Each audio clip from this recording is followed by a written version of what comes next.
London has always been expensive. Is the solution here, you want to gather together people to make the arguments, but ultimately the problem here is there's not enough houses being built, which would then enable there to be more rented accommodation, which would bring prices down? Spot on. Look, the medium to long term solution is, more supply to meet demand, right? We calculate every year we need, roughly speaking, 52,000 new homes. Last year, record numbers of homes are completed under my mayoralty, 40,000. But just think about every year, that's the difference of between 10 and 12,000 in a good year.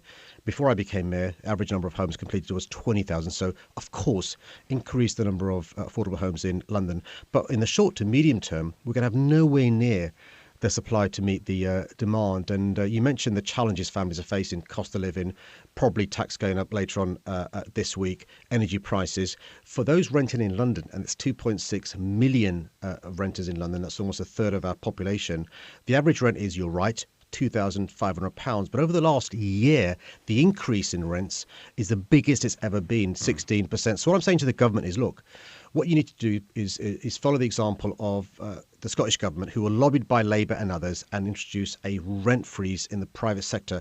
And what that does is gives respite to those people who are facing these additional challenges, to make sure that they can, not have a situation where over the next 6 months they're potentially made homeless. The research we're publishing today shows 4 out of 10 of those renting in London, won't be able to pay their rents in the next 6 months. And so it doesn't make sense to me to allow them to be made homeless.